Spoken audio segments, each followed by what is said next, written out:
talking Illinois high school football. If your goals are as high as you talk about, tonight's the night you go out and just take one more step. It's a view from the West. And it starts right now! Welcome to View from the West podcast. Once again, I'm joined by Mitch Stormer. Mitch, we're recapping week 5 and we're moving into week 6. This is the end of the season, but some teams have already wrapped up the spring. So the end is not near. It's here for some teams. Yeah, like you said, for some teams, they are done. Some teams might even finish even before this week. So, yeah, the end of the road for some teams, but what a great job it was by everyone involved. So another week of exciting football for sure. Absolutely. We are not done. We still have plenty to talk about. This has been a really exciting, a really fun spring football season. Never thought I'd say that 5-6 weeks ago or 7 weeks ago, but here we are. It's been really interesting. Tons of storylines, tons of things to talk about. We'll jump right in a second, but I want to thank everybody for listening. Mitch, did you know last week, I believe, was our most listened to episode yet? So we're only getting better as the shows go. I hope, at least. I hope. We're peaking at a bad time, but at least I'm happy that we're peaking here, and people are enjoying it because we're having a lot of fun doing it. Yeah, it's been a ton of fun. So thank you so much to everybody who listens. Go out and download them, subscribe, and listen in every week. We'll keep the podcast going into this off season. We may transition to an every other week scenario, but we'll definitely keep the conversation going because it's going to go quick. It's going to go summer, and then it's going to go into the fall again, which is really exciting for high school football fans, for me and you being high school football fans who like to talk about it. Follow along on Twitter at ViewFromWestPod. You can email the show, viewfromwestpod@gmail.com. You can also find us on YouTube. Make sure to subscribe on YouTube. You just search View from the West podcast. Mitch, searching and finding us on YouTube, that's the best way to watch our UniView power rankings. We've gone through, if you haven't seen them, go out to YouTube and check them out. We rank all the uniforms in all the different conferences throughout the western side of the state. And YouTube is the best way to get the visual aid. Am I right? Yeah, that's right. Especially since we still have more uni talk left in the season still, and even some updated pictures for some teams. So, you're definitely going to want to utilize YouTube when we get to that episode to really get the visuals of the craziness that we might talk about. That's right. It is definitely craziness. I will admit that we are uniform nerds. I mean, maybe we're uniform experts, but we're certainly nerdy about it, but that's okay. Right. Hopefully that's what people tune in and listen for. And Mitch, you teased it a little bit there. We still have our overall power rankings where we're going to take every team that we've kind of listed in our, top 3 of each conference and put them into a top 10. That'll come, in a couple weeks after the season gets over and we need some content. We need something to talk about. So we'll start talking uniforms again at that point. But right now we still have some football to talk about on the field. Mitch, we start with our viewpoints from week 5. It's the storylines, it's the stats, it's the players, the teams that stood out to us. Where's your first viewpoint from week number 5? Yeah, I'm going to start with a familiar name with a familiar team to the podcast, and that's United Township. And it's a running back that we talk about just about every week. It's Kane Smith, who once again just put on a performance for the season. 277 yards, tied a Western Big Six single game record with 6 touchdowns, goes over 1,000 yards. A tremendous week that we'll talk about here in a minute. But my first viewpoint goes to Kane Smith at UT. Yeah, his performance was awesome. That there's no other way to describe it. It's awesome. Yeah. We'll talk so much more about United Township and what they're doing and kind of just the historical significance, of what they're doing and, put in context of recent years. So it's just great. I'm staying in the Western Big Six. And I'm going to Sterling. And, Mitch, when you look at great programs, they have the next man up mentality. And it's year in and year out, or sometimes it's game in and game out. For Sterling, the next man up had to happen this week. They were without their quarterback. Insert Cale Ryan, sophomore Cale Ryan. He leads an amazing double-digit comeback with 4 touchdowns. Just an amazing win for Sterling over Moline. We'll get more into the details on that game, but it's just, man, every year there seems like there's a new name for Sterling, and it's at that quarterback position. They have such talent at quarterback year in and year out. So I have to give a shout out to Cale Ryan for his effort as a sophomore leading that Sterling team. What a win. Mitch, where are you going next? I'm going to go to more recent, I would say, becoming more recent friends of the pod. Our friends up at Dupec.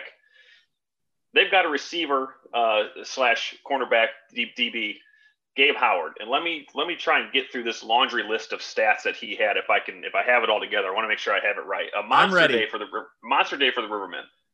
He has 5 receptions for over 150 yards, 3 touchdowns.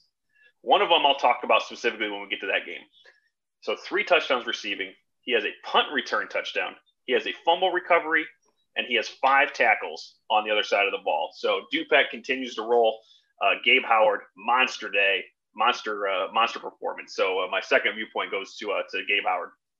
2 things in there. First, I love the Iron Man mentality that you get out of these smaller school conferences. I love when you get that, man, that just they're going both ways and they're performing every play on the field. That's awesome. And also for Dupec to see so many different names each week that we're bringing up, that's a great sign for that program. Yeah, well, and you said it right in that conference because the NUIC has a lot of players like that. So Gabe Howard, another example of that. Great job by him this week. My next viewpoint, Mitch, I'm going with Sherrard, the Sherrard Tigers. Yeah. And I'm not sure that either one of us had Sherrard pegged as a team that we would really talk about or really dive into before this spring season started. They knock off rival Orion 13-7 this week. That means they end their spring season at 3-1. Mitch, that's a sneaky 3 wins for the Sherrard Tigers. And for this program, that's huge. They haven't had 3 wins or more going back several years. So in a shortened season to go 3-1, that's significant. Congrats to those seniors and congrats to that program for making something happen in this opportunity that was a spring season. I think that's a great effort by them. Yeah, we've kind of mentioned things like that or themes like that this whole season. You wanted to see that sort of effort from teams. So whoever it was, you want to see that because if they're not going to be playing for anything more than pride, you might as well win. And Sherrard really did a good job of that this year. Yep. Mitch, number 3, is it your third viewpoint here? It is. And I'm staying in the conference. I'm staying in the track, maybe on the other side of the spectrum in terms of teams that we've talked about, but it's Princeton. It's the Princeton Tigers. What more can you say that hasn't been said? But now they knock off Newman. So depending on what polls that you look at or what polls matter, they've now knocked off 2 number 1 teams in different classes this season. And I don't know how rare that is. Obviously, they're the bigger school than both teams that they beat, but that's still not an insignificant task. So congrats to the Tigers. A big win over Newman. We'll get to that here when we get to the track, but they are my number 3 viewpoint. Not only number 1 teams in the state, but both defending state champions. Right. Good call. Winslow, yeah, great call. Yeah, defending state champion from Class 1A, and Sterling Newman, defending state champion from Class 2A. So regardless of what season it is or, kind of what the parameters are, that doesn't happen very often. That's a big one. Congratulations to the Tigers. We have plenty more to talk about when it comes to Princeton and the Three Rivers Conference. So we'll move along, but we'll definitely get back to them. My third viewpoint, I'm going with the image of Colton Quagliano diving, going completely airborne and getting helicoptered around, all in an effort to keep a drive going for Anawan Wethersfield, to keep the clock moving and to seal the victory against Mercer County. Credit to Troy Taylor from the Kewanee Star-Courier. He had the photo. We retweeted it on our Twitter account. If you go check that out, it's an amazing photo. And to me, it's that's the image of Colton Quagliano just giving it his all. It's awesome. And when I read the article, think John Elway in the Super Bowl, launching himself and getting helicoptered around and spun around, just that all-out effort. I love it. It's so much fun to see and to read about. That's great. Congratulations to Anawan Wethersfield on the win. We'll get more into that. But first, Mitch, let's dive into the recaps. We always start with the Western Big Six. And man, there was a good one between Sterling and Moline. And maybe it didn't look like it was going to be a good one early. Sterling fell behind 27-6. They were down in the middle of the second quarter. But before we get there, so they're down that much in the middle of the first half, we got to go back early Friday afternoon, Sterling finds out that they will be short 4 or 5 starters that were unavailable because of COVID protocols. Moving ahead, I'm assuming they're going to be unavailable next week too. I don't know that for sure, but either way, significant losses for Sterling. I believe their starting quarterback was out. I think they had a couple players that played both offense and defense that were out, a wide receiver. So needless to say, that's not the news you want to hear when you're headed out on a road trip on a Friday night in the Western Big Six. They find themselves down 27-6. Credit to Moline. They pounced, man. They jumped out early. We'll get into them in a minute. They are such a dangerous offense, and they're going to be dangerous again next year in the fall too, because they got some guys coming back. Sterling grabbed its first lead in the third quarter when they went on an 88-yard scoring drive. Deshaun Howard had runs of 29 and 33 yards, and Ryan finished it off. Kale Ryan finishes off with a 7-yard scoring run. Kale Ryan, like we talked about, stepped in at quarterback. He's a sophomore, and man, he looked real comfortable real quick. He scores 4 touchdowns on the night total to lead this comeback. Credit to Moline. They weren't done, though. Alec Ponder led a 70-yard scoring drive. He had a touchdown pass to Matthew Bailey. That gave the Maroons a 34-28 lead with 9:20 left. Ponder finished with 299 yards and 4 touchdowns. Jaheim Thornton went for 144 yards receiving. Matthew Bailey had 121 yards receiving. The things they're doing through the air in Moline this year, and what they're going to do, I'm confident, again next year, because they have Ponder back and they have Bailey back. That's firepower, man. That is a lot of explosiveness. So anyway, the Maroons had the 34-28 lead. Sterling then goes on a 90-yard drive entirely on the ground. So talk about the complete contrast to what you just saw through Moline. They go all the way on the ground. Kale Ryan, like we've talked about, finishes it off with the tying touchdown. They go in. He runs it in for a 2-point conversion. That gives him the 36-34 lead.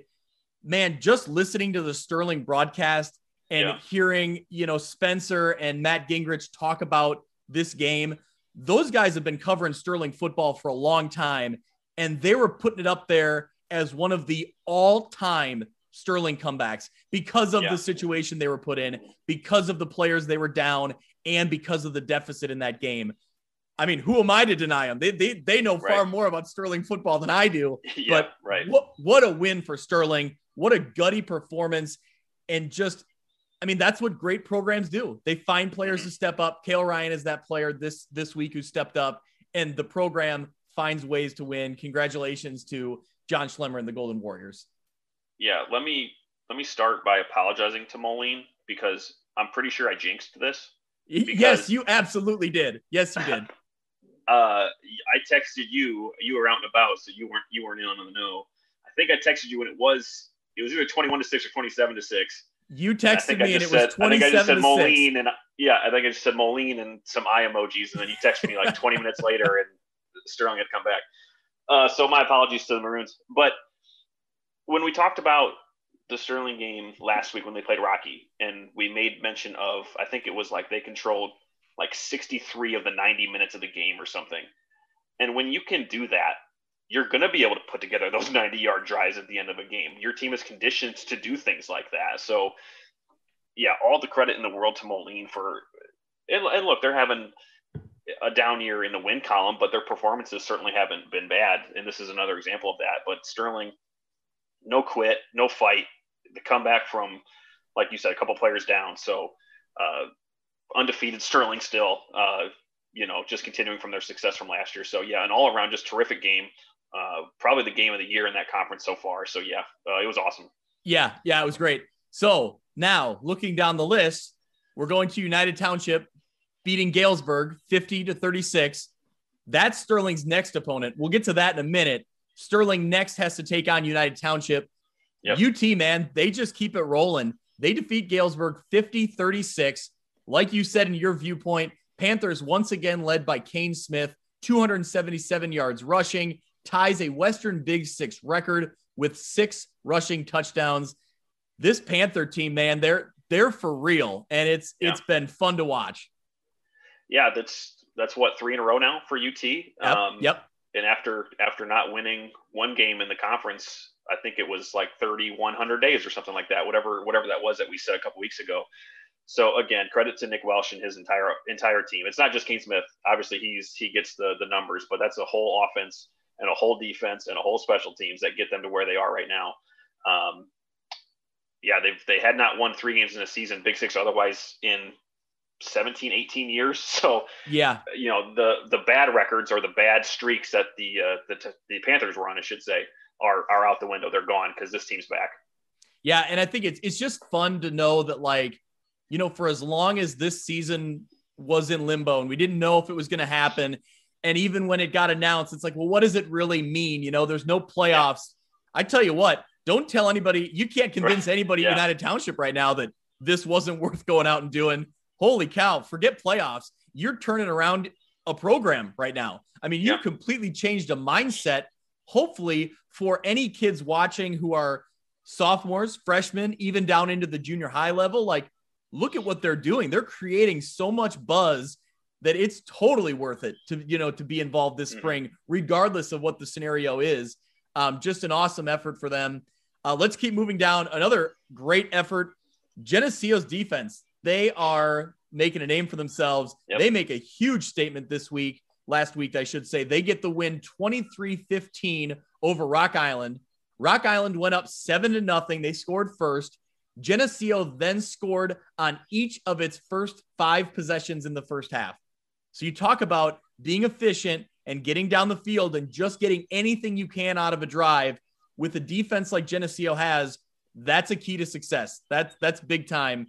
And 3 of those were first half field goals by Hunter Clark Holke, along with a pair of touchdowns. So give him credit, just chipping away. It's not the home run ball every time to score 7, but just chip away and put points on the board. And that's what they did. Once again, Bruce Moore, another great effort from him. Mitch, what do you see in this Geneseo team? Yeah, it kind of the same things that we keep talking about with UT. A team that just, maybe they were figuring things out the first couple of weeks. We've talked about Geneseo just about every week, that they're installing a new offense, and it continues to impress and it continues to work out for them. But really, like you just said, it's their defense. Stopping Rock Island, who was stopped last week by Sterling. Maybe Geneseo kind of saw the blueprint and how to do that. And, what helps there is, like you said, when Bruce Moore carries the ball 48 times. 48 times! For 150 yards, that's 3 yards a clip. It's going to wear you down, and it's going to control the clock. So, yeah, that's what you need to do against Rock Island. Geneseo saw Sterling do it, then they did it themselves. So, great job by Geneseo, because they continue to move up that win column. Yeah, 48 times carrying the ball. That's what I think is interesting, is that they still had a couple, I believe, passing touchdowns as well, but there's a balance there. And I think that head coach Larry Johnson Jr. knows that with a defense like they have, if you can get a lead and chip away like they did with some field goals, man, just ride that horse, man. Yeah. Go with Bruce Moore. He's been a beast. He's been getting the job done. And, man, it keeps the chains moving. It keeps the clock moving. There you go. It keeps Eli Reese and that offense off the field. So that's what you need to do. Absolutely. Absolutely it does. All right, the last game in the Western Big Six this past week, Alleman gets the win 16-13 over Quincy. This was a good game. Obviously, a 3-point deciding factor. Late in the game, Alleman goes 86 yards to take the lead. Senior quarterback Zach Carpita leads the way. He scores from 6 yards out. And then it was senior CJ Taranas. I love this play. He's playing with a cast on his right hand because he has torn tendons in his fingers. He makes an open field tackle on Quincy's quarterback on a 4th down play in Alleman territory. And that was it. That sealed the win for him. So talk about a huge effort from a senior who's playing hurt, giving it his all. Congratulations to Alleman. Congratulations to that senior, CJ Taranas. What an effort. Yeah. Again, things that we've talked about that we wanted to see this spring, and each team that we talk about seemingly always has a performance like that. So yeah, credit to everyone, and credit to Alleman. They came back, really in this season. They've been up and down, and to beat Quincy is not easy. So great win for them. All right, Mitch, before we move down the way to recap the other conferences, let's look at the matchups in the Western Big Six for week number 6, the final week, the finale, the big one, United Township at Sterling. I think, man, what stands out to me is that, Sterling comes in off a huge win, but they're reeling a little bit. They got some guys who are banged up. They got some guys potentially who are sitting out because of some COVID protocols. So, I mean, they're up against it here. On the flip side, United Township has as much momentum as I've seen in any football team in several years. I mean, there's just so much riding into this game for United Township. What do you see in this matchup? Yeah, like you said, can a battle of two rushing teams, more or less. So who's going to have the ball at the end of the game, really? And I guess de facto, if I'm remembering the standings right, Sterling is probably the quote-unquote champion of the conference again. Am I right? They have not lost yet. Right, and Rocky's lost twice. Correct. UT's lost twice. Unless I'm really – I think, like I said, de facto, quote-unquote, they're the champs. So yeah, this is a chance for one, Sterling, to go undefeated 6-0. And again, claim top spot, however you want to do that. Or it's UT's chance again to play spoiler and to really bring momentum going into the fall season, getting a statement win at Sterling in the final game of the year and saying, here we are, we'll see you in 5 months. Yeah, absolutely. I think, can Sterling's defense do what they did 2 weeks ago against Rock Island and really, stifle that Rock Island offense? They gave up some points against that high-powered passing in Moline. So, but they got the job done. Obviously, like we talked about, they came away with the win. I think that should be a good game. How do you stop Kane Smith? What do you do? I don't know. That's the task for Sterling. If Sterling gets into a similar hole that they were in this week, if they're down 21-6 to UT, I don't know how you come back from that because UT is just going to control that ball. So, fewer games this week. So clearly that's one of the matchups of the week for us. Yep. That's a big one. Moving down the way, I think the next one to look at, and this is a game that, man, I wouldn't have had circled as a marquee game a few weeks ago, but Moline and Geneseo. I think we've seen so much from Geneseo in the past 2 weeks, 3 weeks that I want to see them. I want to see them again in this week 6, and I want to see them tested against this high-powered Moline offense. Moline's going to go to the air. They're going to pass the ball a lot. Can you stop them? On the flip side, can Bruce Moore run the ball 60 times to keep the ball out of Moline's hands? Yeah, right. Matchups aside, that's going to look great. 2 great uniforms there. Just got to throw that out there because I think both those teams were 2 of our favorites. So, absolutely, yes. And again, in the Western Big Six, if I'm not mistaken, all 8 teams are going to get all 6 games in, and I don't think any other conference had that sort of success rate. Yep. So kudos to everyone for, if some teams missed some players due to protocols, but for the most part, everyone kind of stayed healthy. So that's the most important thing. Can Moline get a win? To cap off maybe not so good of a spring that they were looking for. Obviously, they've got some younger players. Can they get somewhat of a signature win? I would say at this point, I think Geneseo's earned that. And can Geneseo cap off a great spring and keep that momentum going into the fall as well? Yeah, I think if you're Moline, I think if you're head coach Mike Morrissey, I think just the amount of productivity you've seen from that offense and knowing that those players are coming back, man, I think you kind of throw the record out. Don't worry about the record, especially considering, look at the way they lost to Alleman. I mean, that was a freak, fumble, scoop, and score with a minute left in the game, and it went into overtime, and Alleman was able to come away with the win. Credit to Alleman. I'm not taking anything away from them, but that's a win that Moline essentially had, and they gave it away, So I think throw the records out the window and know that Moline's a better football team than that record indicates. And Geneseo is proving that, they're a good football team when they were sitting at 0-2. They're much better than the 0-2 football team that we, we're talking about several weeks back. So that one's, I'm interested to see how that one ends. And, we'll keep moving down the list here. Alleman goes to Galesburg to wrap up the regular season, and Rock Island tries to keep things going, tries to right the ship. to end this against Quincy. They go on the road trip to Quincy. I think overall, Mitch, I'm just excited to watch this week 6, but then more importantly, there are so many storylines and interesting little, factors heading into next season, heading into the fall in the Western Big Six. This division is going to be as wide open as it has been in several years. It's going to be really exciting football. Yeah, you can see, and I don't want to narrow it down to any number of teams, but really all 8 have a legitimate shot to say that they could be that top dog come fall, because they've all shown signs of it. Some teams maybe more than others, but that goes back to maybe not taking as much stock in some teams here in the spring session because you don't know what they're going through. You don't know what they're trying to do. But yeah, this will be an incredibly competitive conference come fall. Yeah, I just look back at, week in and week out, depending on the results, we've talked up almost every team in the conference. And it's not just talk. I mean, I think we've legitimately believed what these teams are doing and think they're doing really good things because they are. So that's what I'm saying, is that I think there's just so much talent spread across this league, and a lot of it's coming back, and that's really exciting. Yep. Mitch, speaking of a lot of talent, let's move into the Three Rivers Athletic Conference. You like that segue? That's a broadcast that was segue. Beautiful. that was as beautiful as a Princeton offense. That's right. I'll lead us in that way. That's the segue. Princeton gets the win over Newman, 28-14. This was one of the most talked about matchups before the year started, and it lived up to the billing. Tigers get the win, like I said, 28-14.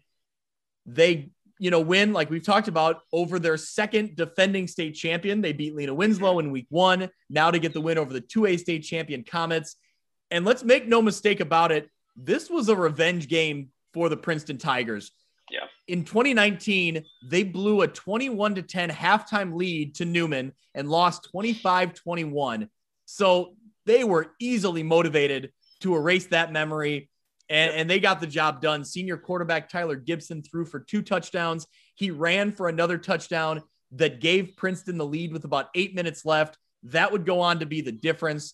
Sophomore quarterback, I shouldn't even say quarterback because he's a wide receiver too. He plays a little bit everywhere. Sophomore Teagan Davis added a game-clinching score. He went 54 yards on a quarterback keeper. That was what made it the deciding factor of 28-14. That was with about 2 minutes left. Like I said, Teagan Davis also had a touchdown reception. Man, that's a kid I can't wait to watch next year and the year after that.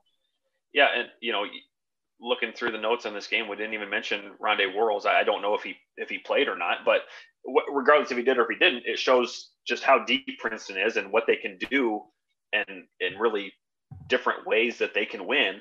And not only ways that they can win against really good teams and beat a team like Newman, by 2 scores. So a continued just great season for Princeton, a team that we've just talked about, that they have just been so close, so many times. And it's unfortunate that this team might not get to make that statement, but now they're going to go into a game that Coach Pearson calls maybe a state championship preview when they play Fulton next week. And that is another game that we'll get into because that game should be just awesome. I love it. Yes. After the game, head coach Ryan Pearson of Princeton said that the Tigers won their, quote, semifinal game. Next week, they'll play for the state championship. Yeah. So I love it because they're going up against an undefeated Fulton team. So why not have some fun with it? Make it all that it can be, as a week 6 finale in this spring season. I think that's great. So speaking of Fulton, they get the huge win, 49-6 over Monmouth Roseville. They just continue to impress. Kyler Pessman, 3 more touchdowns in this game. Just another huge effort. That sets up the monster showdown in the Three Rivers, Newman and Fulton. Man, what do you think? We'll get to the, all the matchups in a minute, but what do you think about that one? Just as first, gut reaction. Yeah, well, thinking back on Fulton's season, just off the top of my head, they've played 4 games. They've been over 40 every time, and I don't think they've given up more than 6 or 7. So, yeah, Kyler Pessman, Connor Barnett, a slew of other players on both sides of the ball really have Fulton. I don't know what they're up to in the rankings, but yeah, a state championship contender for sure in that division, I should say. And maybe a team that hasn't been as good in recent years, And now they get to show if they can go up against Princeton team and give them a game, if they can win it and then, quote unquote, win the conference outright or win the state championship, as Coach Pearson says, that'll really put Fulton, in the eyes of a lot of people. I don't know how much they bring back. I don't think Connor Burnett comes back. I'm not sure about Kyler Pessman. So they're making the most out of this spring season. And yeah, that type of offense against Princeton's offense, those two defenses going up against each other. Yeah, a game of the year contender, really. Yeah. When you look back at Fulton, I think over recent years, you could say they've been good. Yeah. They've been really good, but they've never pushed to like that elite status. They've had playoff runs, but they've never made like that big quarter semifinal run. And it's a shame that this team with, like you said, with the numbers they've been putting up and the numbers they've been holding teams to, it's a shame this team won't get a chance to have that run. But I think that they got everything they could ask for in a week 6 matchup against Princeton. I think if you're as good as Fulton is right now, that's what you want. You want to test yourself in this week 6. And for those seniors, man, there'd be no better way to go out for them than to get a win over a team like Princeton that's had all the headlines. They've been talked about a lot. So that's a really intriguing matchup. We'll move down the way a little bit. Morrison gets the 38-6 win over Erie Prophetstown.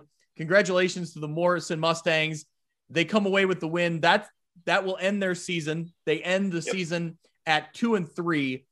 And when you look at it, that may seem disappointing, but you think about the opponents they lost to, Mitch. It's teams we've just been talking about. They lost to Newman, they lost to Fulton, and they lost to Rock Ridge, who we'll get into their game in a minute here. I mean, that's a gauntlet this year. Those teams have been so good. So credit to Morrison. They pulled through. I'm glad this group could go out on a high note after what they've done, going back to 2018 or 2019. Right. Yeah. And I think we talked about it last week. Their numbers are down. I think they've only got 18 or 19 kids. And so when you look at those 3 losses, then you look at who they lost to, Newman, Rock Ridge, and Fulton, like you said, and they have a combined 1 loss, you don't take too much into that, especially, like I said, when you have numbers the way Morrison does. So kudos to them, congrats on getting that final win. And like you said, those seniors who did so well in 2019, making it all the way to the quarters, undefeated season and going all the way to the quarters. So yeah, congrats to Morrison, and we'll hope they're bouncing back in the fall. Yeah, I believe I read that they had 5 seniors this year. And, I got to shout out senior quarterback Nathan Helms. He led the way for him in 2019. And also TC Ottens was a big target for him back in 19 and again this year. So, credit to them and all those Morrison seniors, because, they had the tough task of really flipping that program, because that program had been, down and out. They were struggling. And so to battle through the numbers issues this year and to come away with the win at the end, credit to them. And, that'll wrap up their season. Hopefully Coach Otten can, keep things moving and keep that momentum building in that program. Looking down the way, speaking of building momentum, Sherrard, like we talked about, they get the 13-7 win. It's their final game of the spring, and they win over their rival. They get the win. They go 3-1 on this spring season. Yeah, another big game, another nice game for their quarterback, Eli Bernier. This is, I think you mentioned in your viewpoint, this is a team that has 14 seniors, and what a better way for them to go out than, one, to get your first win over Orion in the regular season in, I can't do the math, but since 2009. Yep. And they finished 3-1. So, great job by everyone there in Sherrard. And what you had mentioned it earlier, was the first time they've won just 3 games outright since 2003. Yeah, in 2013 they won. They went 4-5, and since then the wins have been few and far between. So to get 3 wins in a short 4-game season for them, that's huge. That's great. Yeah. So shout out again to the seniors, like you said, for just having gone through a lot. It's a tough conference. It really is. Yep. And for them to come out of it this session 3-1, just all the credit to them.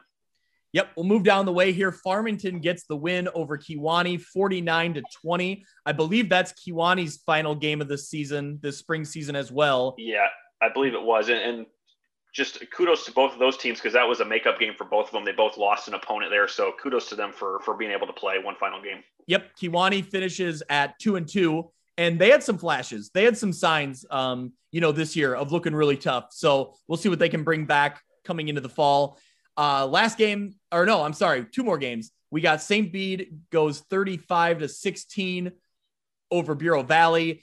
The name standing out here, Tyreek Fortney for the Bruins, a junior running back, scored 4 touchdowns, 3 receiving, 1 rushing. So he led the way for them.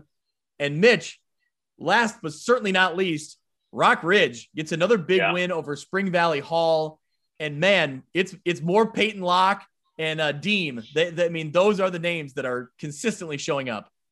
Yeah, you see them every week in the recaps or in Player of the Week polls or whatever it may be. So yeah, they roll again. They were up, I think it was 49-10 at halftime or something. So they're 5-0. I think they take on Monmouth Roseville next week. That's not in my next week's matchups, but I think that's right. And no disrespect to Monmouth Roseville at all, but Rockridge has a real chance of going 6-0. And who, other than them, saw that coming? Yeah, I just think there were so many unknowns, from a program who had struggled the year before in 19. I don't think we knew enough. And these guys have proven it. And I tweeted out this week that I'll admit we were sleeping on Rockridge and we didn't talk enough about it and we didn't know enough. And we know now. We certainly have learned. So that's exciting. That's an exciting program. And, glad that they're having the success that they are. Mitch, I see St. Bede at Orion on Saturday. That'll wrap up in week 6 of the Three Rivers, Mississippi. Man, the big one in the Three Rivers, though, Fulton and Princeton. You get, like you said, some of those names, Pessman and, Barnett on the Fulton side, and you got Gibson and Rondé Worrells and Davis from Princeton. It's just, this is a battle. This is a matchup. As excited as we were for Lee Wynn and Princeton, I might be just a little more excited about this one because they're, in the same conference. And now we're later in the year where we've seen kind of what both these teams are. Yeah. You wish that you would have seen maybe Fulton and Rock Ridge play this year. Yeah. Because then that would have really determined who would have won the Rock. And then maybe this game would have been the top team in the Rock against the top team in the Mississippi. So either way, it doesn't matter because both teams are really good. They're both undefeated. And I don't think either one gets a technical conference championship anyway. So bragging rights on the line here. An exciting matchup. And one game I did mention, it wasn't listed on my notes. It is Rock Ridge against Monmouth Roseville. So and going back to St. Bede, I should have mentioned it in your game recap. They're either going to play 5 or 6 games. I'm not sure, but they're going to be either. I think they're 3-1 right now, or 4-1. I think they're 4-1, and their only losses to Newman. So great job for St. Bede this year. Yeah, they've looked really good. They've been impressive. Should we move on? Lincoln Trail Conference time? Yeah, let's move down. All right. The big one in the Lincoln Trail Conference from last week, Anawan Wethersfield gets the 22-14 win over Mercer County. Mercer County took a 14-6 lead with a minute left in the third quarter on a 5-yard touchdown run. Colton Quagliano would lead the way, rallying them back with a pair of touchdowns. He ends the game with 220 yards and 3 touchdowns. But maybe the play of the game was not in those touchdowns. We talked about it at the top in my viewpoint. The play of the game for me, Anawan Wethersfield trying to wear out the clock late in the game. Colton Quagliano dives headfirst, full on launches himself to gain extra yardage. He gets hit in air, spun around. Like I said, think John Elway doing the helicopter in the Super Bowl. He sat out for one play, but he did come back in, kept the chains moving, kept the clock moving to seal the win. Man, talk about just laying it all out on the line. It's just awesome to see that effort from a senior, from an all-state athlete like Colton Quagliano. So Anawan Wethersfield is now 4-1. And they will play Princeville next week, who's 4-0. We'll talk about Princeville in a minute here. But, just a huge effort from Anawan Wethersfield. And, they looked really good again. Yeah, and like we've talked about with both conferences that we've talked about so far, a week 6 matchup against 2 really good teams. And this one is no different with Anawan Wethersfield coming in at 4-1. Their only loss is to Ridgewood, and an undefeated Princeville team who I guess we can jump into them. Winners again over Stark County this week. So, yeah, sets up a huge game on Friday night. That's at Anawan. That's the Anawan-Princeville game. Yeah, let's jump into that. Princeville wins over Stark County 51-16. Hunter Boland had 231 total yards, 3 touchdowns. Quarterback Sam Streetmatter. Did I get that name right? I believe so. I mentioned that name last week when I was talking about Princeville, so apologies to him or anyone in Princeville if we mispronounced that one. All right. We're Sam Streetmatter goes for 220 yards and 2 scores, and also Denver Hoare had 181 yards on 8 catches. So great effort from him and great effort from the Princes. Yeah, and anyone who might have missed our episode last week, which one, how dare you? But two, I forgive you. These are all names that we talked about on a Princeville team that they all got together last fall. Yep. Before they knew if a season was even going to happen, that they would gather in a park, they would play amongst themselves. Their coach didn't know that they were doing it, and the results are paying off because they're not only winning, they're winning big. And it's the same names every time. Like you said, Hunter Boland is their all-around running back and linebacker. So huge game in the conference with Anawan Wethersfield on Friday. Yep, we'll get to that one in a minute. The last game in the Lincoln Trail Conference, Marquette defeats United 48-6. Man, Marquette looked good again this week. Crusaders offensively scored on their first 7 possessions of the game. So, I mean, they were just, they took control of this game and they took it and made it out of reach real quickly. Yeah. Another impressive defensive effort from the Crusaders, holding United to 6 points. We've seen United put up points this year against Anawan Wethersfield early in the year. Jake Thomas, who had 3 interceptions against Ridgewood the week before, he gets another interception in this game. So another great effort from the Crusaders. Next week, we'll kind of jump right into it. Next week, they have Mid-County. I believe Mid-County lost. Ridgewood bounced back and beat Mid-County 44-14. So looking at this next week, week 6 in the Lincoln Trail Conference, it's Marquette taking on Mid-County for a chance to go 4-2 in the conference. So, Marquette stepped in, and this is a tough LTC, and Marquette came in and they've held their own. So, good luck to them. And also, see if Mid-County can pull off the upset. They've struggled this year. They struggled to get on the field early with some COVID issues. If they've gotten past that, it'd be nice for them to be able to end their season on a big win over a Crusader team that looked pretty tough. Let's keep moving down the way. The rivals, the county war between Mercer County and Stark County. That'll be at Gary Johnson Field in Wyoming. I tell you what, going to a game at Stark County, especially when it's a big rivalry game like Mercer County, that's great. That's an atmosphere that's really hard to top.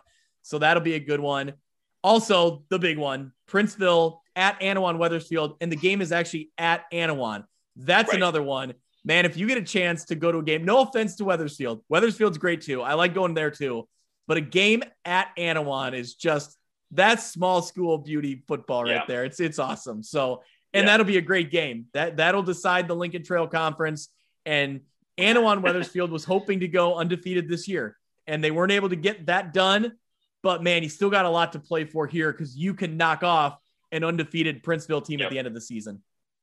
Yeah, and conversely, if you're Princeville, you could knock off a very good Anawan Wethersfield team and get, I'm not sure when the last time they won the conference was, but get a de facto conference championship. And that would be an exciting thing, I think, for everyone in Princeville. Yeah. That's going to be the big one out there. All right, Mitch, let's move along. The NUIC, the Northwest Upstate Illini Conference, great small school football, maybe the best 1A through 2A / a little bit of 3A football in the state of Illinois when it comes to a conference. And this was a big one. Lena Winslow, 14-7 over Galena. This was good, and it came down to the wire. And man, Galena had their chances. They had their shots. And did it get in? Was it a touchdown, Mitch? It's tough. Yeah, let's even jump back because Galena's undefeated, right? They're taking on Lee Wynn, who's 3-1 going into this game. They score 13 seconds in. It's an 80-yard touchdown. So Galena right away sets the tone. But then the defenses take over. Two really good defensive teams. They trade some turnovers back and forth. Lewin finally gets a touchdown by Jack Setterstorm.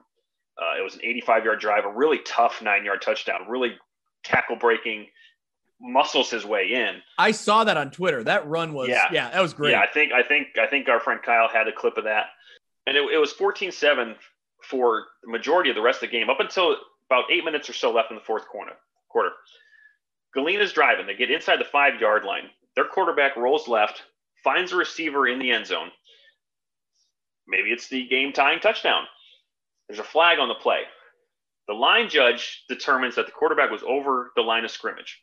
That's a flag. It's a 5-yard penalty and a loss of down. So I think that was third down. So now they move back 5 yards to the 10, and now it's fourth down. Now it's fourth and goal. Again, with under 10 to play. I think it was closer to 6. I'm not really sure. In an almost exact same play, the quarterback again rolls left, finds the same receiver in the back end of the end zone. And this is where it gets a little convoluted, because I saw a clip of this. I think, again, our friend Kyle with NUIC football, it was sent to him and he tweeted it out. It's a little hard to tell because it's cropped. Yep. Because when I saw it, I thought that maybe the receiver landed with a foot out of bounds. But when I read Kyle's recap of it, it's more of he caught it with one hand, he goes to the ground, his elbow hits, and he loses the ball, and they call it incomplete. And in high school football, we don't have the technology available that we do in college or in the NFL. So obviously that would have been looked at if it was any other higher up level of football. So it's a gutting way to lose for Galena in a game like that. Because, and again, when I look at it, I can't really tell. So I don't want to say if he got it or if he didn't, because I really can't tell. It's tough. Yeah, I agree. Yeah. I don't know. It's hard. It's tough it's tough for me to look at it, and it's a slowed down version. So, and this is just I guess, advice for anyone. Being a referee is a hard job. And he's going to get, the ref is going to take maybe the brunt of the blame on it, or half of the viewing audience is going to say that he made a wrong call. That's hard to do in real time. It's a bang bang play. It's at the end of the game. So, it's just a tough way to go. It's just the way football is sometimes. So Lewin hangs on. Galena had a chance to score later on in that fourth quarter. They did get the ball back, but Lena stops them. So Lena gets the win, and they moved to 4-1, and a big game coming up next week too. Yeah, I think still a ton of positive momentum to build on if you're Galena. This one hurts, but man, take it as motivation. Take it into the fall and know that you were that close, and you were that close to knocking off the defending state champions. So yep. I think there's a lot to take away from it. It's such a tough call. I watched it too, and he corrals it, he brings it in, but the ball does end up on the turf. So just, man, it's so hard. I don't know. That's why I'm not a referee. I don't want to make that call. It was bang, bang, like you said, but great game out there. That's what you expect, from the Northwest Upstate Illini against two really good teams. Moving right along, man, Dupec, you mentioned them in your viewpoint. They continue to impress 46-6 over Eastland Pearl City. Another monster day, on both sides of the ball for the Rivermen. They're doing it every which way. They look really good.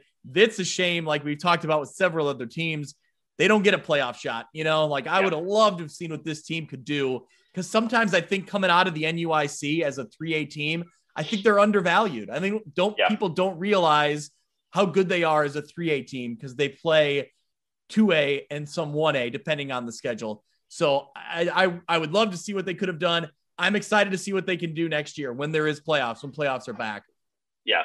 Let me I mentioned this in my viewpoint, that it was Gabe Howard who had a big day. Yep. And obviously, and let me say, if you've never seen the Dupec offense, it's very I guess a lot of teams do it now. It's very organ-y, I would say, because they do a lot of pop passes. They do a lot of jet sweep passes. And not to take anything away from Hunter Hoffman, but they do score a lot doing that. Yeah. And Gabe Howard was the recipient on a couple this week. But on one of his touchdowns later in the game, it's an 84-yard screen pass that he catches and weaves his way all the way in for the score. Yeah. The best part about that is it was his brother, backup quarterback to Hunter Hoffman, Will Howard, sophomore quarterback. is the one who threw it to him. So a brother-to-brother connection. Will gets it to his brother Gabe. Gabe does the rest. 84 yards later, they score. Awesome moment. Yeah, really cool to see. That's really cool. That's a great story. Yeah, that's a ton of fun. They'll remember that forever. So that's very cool. They'll be fine about that at the dinner table as to who made the better play. So. Yeah, who made the play happen? Yeah, exactly. Who really scored? Yeah, yeah. It goes down as an 81-yard touchdown pass. That's what the sophomore brother can say, right? Yeah. So thanks in part to that and so many other plays, and we'll get into this in just a second, but sets up the game for the North Crown. It's Dupec against Lee Wynn, which I had to check because I wasn't sure if they played or not because I didn't know who Dupec had lost to, but that's going to be a really good game, I think. Yeah, that's awesome. That's great that they're going to meet up. Let's keep going down the list here, and then we'll get into what games are happening in this finale of the NUIC football season. Akron, another big win, 41-8 over Forreston. Tough battle early on. Defenses took turns causing turnovers, and it was an 8-7 Akron lead with under 3 minutes left to play in the first half, and they certainly broke it wide open. Yeah, that's when the Akron offense woke up, so to speak. So credit to Forreston for keeping them down as long as they could, but it's a tough task to keep the Bulldogs down. They scored 2 more times before the half was even over, and the route was just on from there. And again, a name that we talk about every single week, Will Gustafson, goes for 170 through the air, 2 scores, adds 150 on the ground and 3 scores. So over 300 yards and 5 touchdowns. He adds to his record setting. I think I'd have to double check with Kyle. He is very close, if not already the top career touchdown getter, I guess is the word in that conference. But he's got weapons. Yeah, touchdown getter. But he's got to throw it to somebody. He's got an arsenal of weapons. Brennan Carlson gets 2 touchdowns, and Ty Steichel, his running mate, has over 100 yards again. So, yeah, Akron, a big win. I think they're the top-ranked team now, or the number 2 ranked team. And then we'll talk about this in just a second. Maybe won't have a last game, and that's really tough for that team. So hopefully they can find something here. But that might have been their last game of the year. Yeah, we just saw on Twitter before we started recording here that Akron is looking for an opponent. So, I will say that there was a couple of people that responded pretty quick with teams that were looking. So hopefully they can find something. Again, I hate to say that it doesn't matter because it does, but it matters that they just find someone to play. So, again, the power of Twitter, the power of social media, hopefully they get somebody quick and the coaches can make it work because you would imagine that there's another team that is in the same predicament. Yeah, that has made this year a lot of fun. And we'll talk maybe more in general about all of that next week or the following week when we kind of recap this entire season. But man, Twitter and finding matchups has made this season particularly interesting and fun. Moving right along, Milledgeville, 50-14 winner over Amboy. They continued this, great send-off to 11-man football. Yeah. Damon Miller and Daniel Lonis combined for 6 scores in the win. It was a slow start, but the Missiles really turned it on in the second quarter. Damon Miller, like I mentioned, he went for 158 yards and 3 touchdowns. They're now 4-1 on the spring, and they're transitioning to 8-man football. It's important to note Amboy's also transitioning into 8-man football, but man, Milledgeville, they look good. And they're, they've in a year that maybe people didn't see this coming, but good for them. Yeah. Surprise team of the conference, I think, that we would say, and the experts at NUICfootball.com would say too. So congrats to Coach Roble, old friend of the program, maybe, because the Missiles just keep winning. That's right. He's a Morrison guy, right? It's a Morrison guy. He's older than I am, but yeah, he's a Morrison guy and he's an Augie guy. So hey, there we go. To both of us. Yeah. There we go. All right. Well, if he's a Milledgeville guy, then I like him. That's good. Yeah. Right. So. All right. Let's keep going. Stockton gets the 40-6 win over East Dubuque. Mitch, what do we see in this one? Yeah, a great win for the Blackhawks. Jason Herman, he led the team. He had 114 yards and a score. Andrew Haas also added 2 scores. But as we've seen with Stockton teams, it's a defensive effort, and holding East Dubuque to 6, led by Case Harmston. He had 8 tackles. Blackhawks are 2-3. I think they're a little bit better than that. So if they can get one more win, actually, I don't know if they play next week. So if they finish the season at 2-3, hopefully this win gives them some momentum going into the fall. Yep. The other matchups around the NUIC, the crossover game that was a game that was kind of discovered on Twitter, like we talked about. Yeah. Knoxville gets the 26-6 win over Orangeville. Rockford Christian gets the big win, 54-18 over West Carroll. So let's go through, Mitch. A couple more games to reference. River Ridge gets the 38-6 win over Polo, and Hiawatha gets the big win, 68-6 over Ashton Franklin Center. Ooh. So week 6, we're wrapping up the NUIC, wrapping up all. This is it. This is our last, setup for next week. Week 6 in the NUIC. Let's go down the list. Yeah, we just mentioned 2 teams that have had good seasons that are looking for an opponent, and there's nothing. It didn't happen to me, so I don't want to say that I've talked to from experience, but I can't imagine something worse than playing your last game of football without really realizing it, if that makes sense. No, I get it.